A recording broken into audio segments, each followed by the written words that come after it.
Hey, what's happening, YouTube? Alright, get on your robes and get out your wands, because today we're going back to Hogwarts in the first book of Harry Potter, chapter 6. And that is the journey from platform 9 3/4. Alright, so in the last chapter, Harry just left Diagon Alley with all of his effects for school, and with a new little pet that we also have here, a little cute guy named Hedwig. And so now he went back to the Dursleys because he doesn't start school for another entire month. Now, breaching on, that chapter starts out with him just anxiously waiting the train to come so the semester starts for Hogwarts. The family was pretty much kind of just avoiding him completely, probably scared to death. I can imagine why, I suppose, being a bunch of muggles as they are. And so with that, again, Chloe here has never read the books. This is her first reading. And what did you think of this chapter compared to the what you know from what happens in it to what happens in the movies? We'll start here.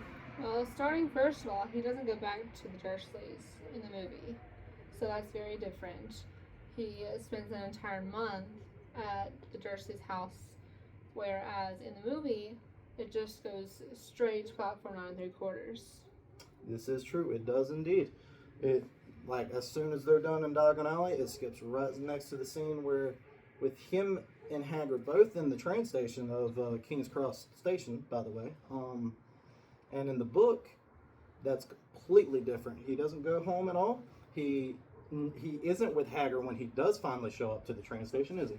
He is not. He is actually so scared to death because he can't find the platform 9 3/4.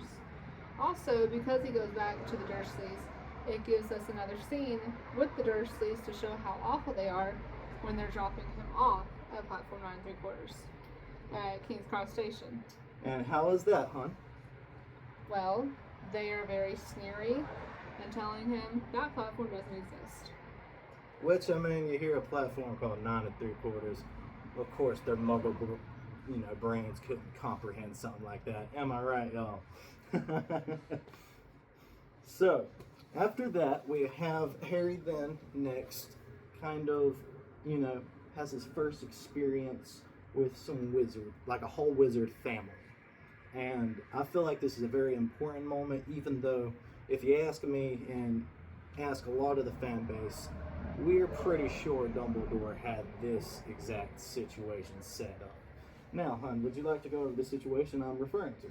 The situation is that Harry catches sight of someone mentioning the word muggles.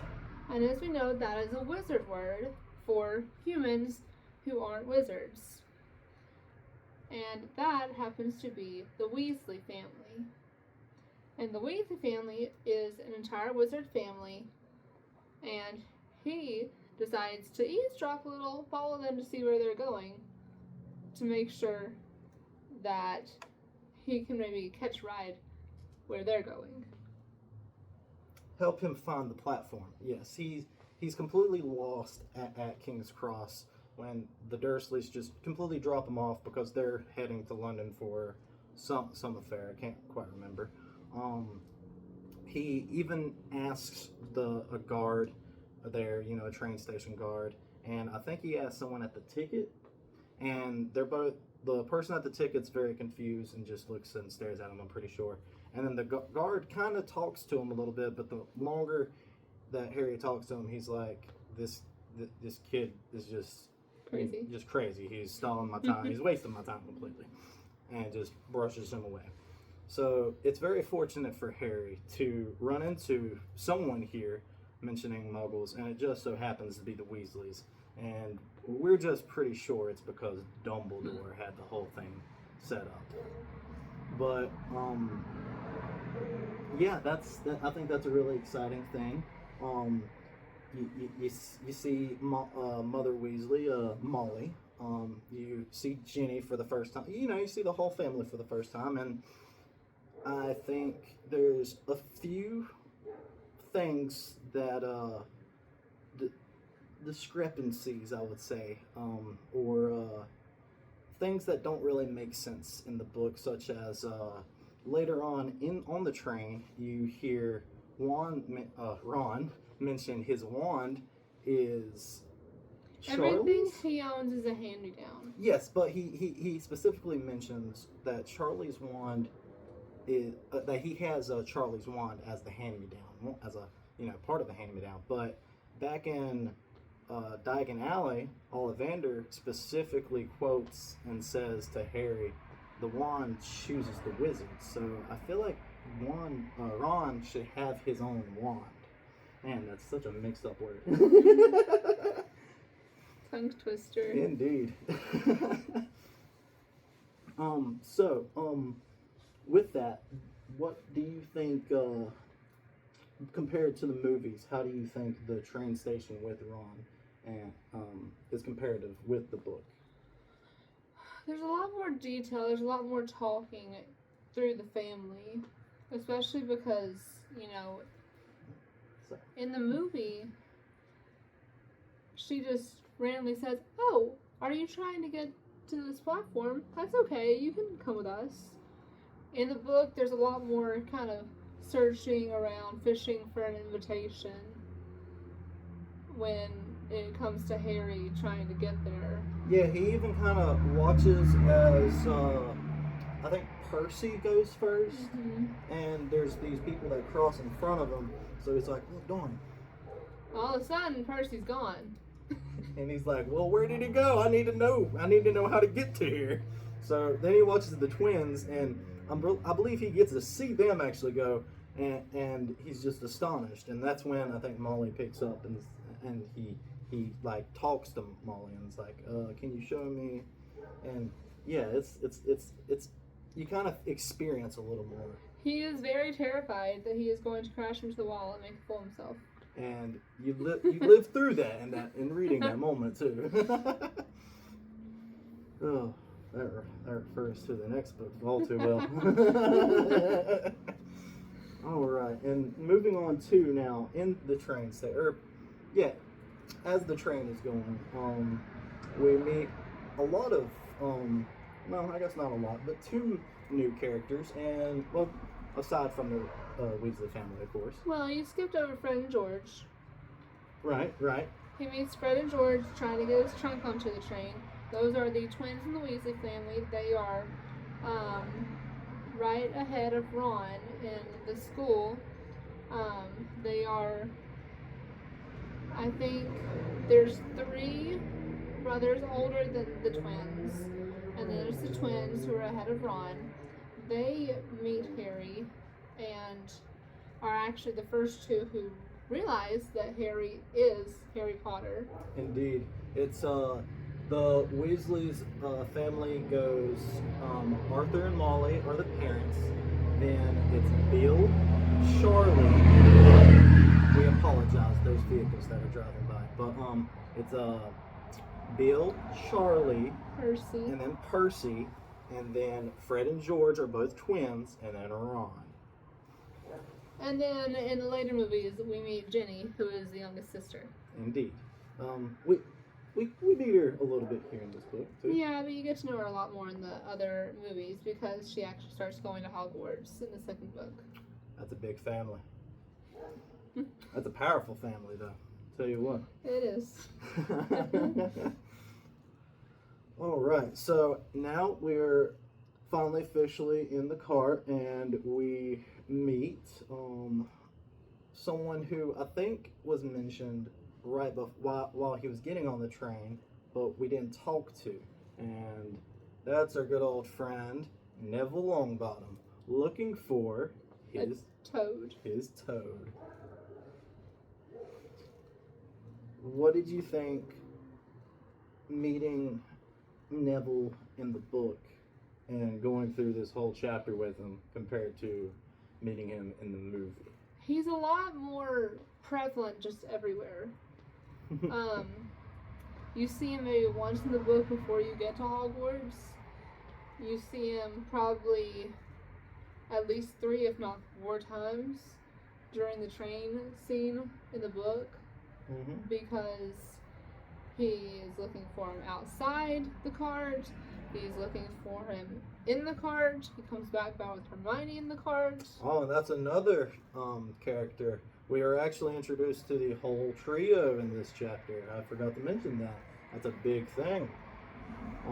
Yeah, Hermione comes back with Neville. I guess they've already went up through these carts and went back to this cart to look again, or I don't know. Why do you think Hermione came back?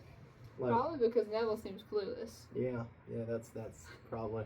And she takes any chance she can have to be a know-it-all. This is true, even in the at the very beginning. Huh? I suppose, especially at the very beginning. Yes. Huh? Oh, that's a fun little scene too, and I think the movie does it perfect with the whole introduction to Hermione Granger. It's like, I don't want to say exact words, but it's very close. It's almost the exact words. Oh, are you actually magic? Well, let's see it. And that is when she is obviously talking to Ron, who is trying to do magic on the train, and to turn his stupid fat rat yellow. And it backfires. It does not work. Doesn't. I don't know if I'll say it backfires because it doesn't cause anything. It just doesn't work. Yeah, it doesn't work at all. And he presumes that, did he say Percy taught it to him? Or was it Charlie? One of the twins. Oh, gave it to him. One of the twins? Maybe. I think it was George. Maybe. I can't remember. That sounds like a George thing to do, I'll be honest. I'll be honest, I can't tell Fred and George apart. In the movies, it's pretty hard, I'll tell you what. Alright. And we also are, I don't want to say introduced, but reintroduced, but properly introduced this time to none other than who, hun? Draco Malfoy. Draco Malfoy, indeed. And this time he has his 2 little goon lackeys beside him. This time he also knows who Harry actually is. Yes, this time he has been told that Harry Potter is in this compartment. And he knew it wasn't a Weasley, so... I find this very interesting because in the movie you do not see Draco until you get to Hogwarts. So in the book, as opposed to in the movie, you see the entire conversation that happens at the school happen in the train car. Yes, actually where this chapter ends is where a lot of things in the book happen instead.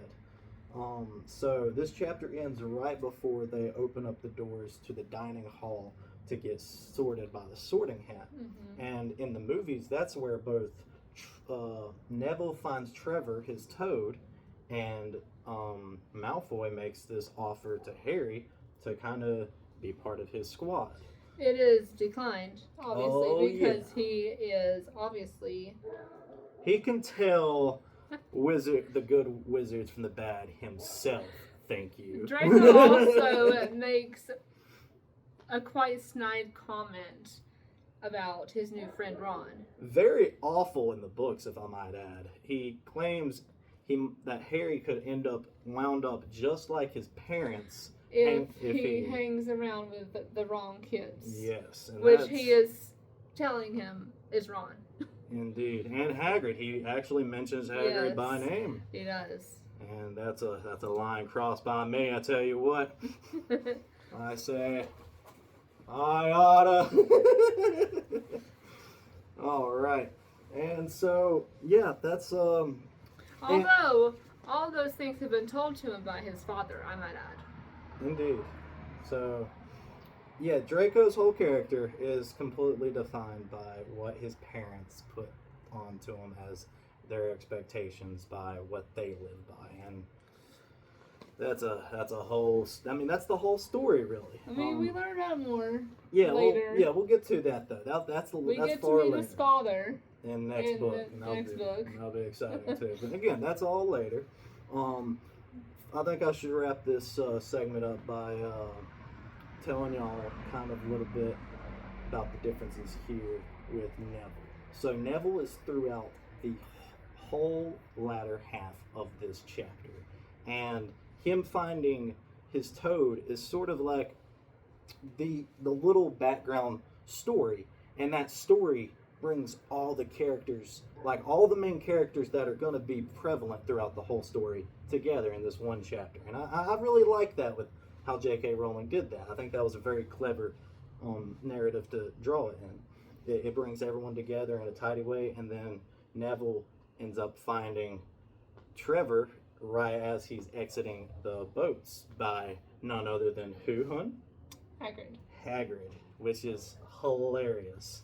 And honestly, I love it. I love Hagrid. I am Team Hagrid all the way. Team Hagrid for headmaster. All right. Well, I think that nearly wraps up this segment. One more important thing I might add. He learns what Dumbledore looks like in this chapter. Oh, yes. Whenever he opens up the chocolate frog, he learns both about wizard trading cards, and he gets one of none other than Albus Dumbledore himself. And that is awesome.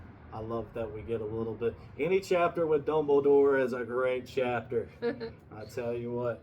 All right. I would love for y'all to comment down below who's your favorite out of the trio, and tell us why. I think this will be a really fun talk for people to just who love Harry Potter come together. Let's talk about it. It's called Library Talk. We're here to talk. All right. Like and subscribe, and we appreciate it. Y'all have a great day.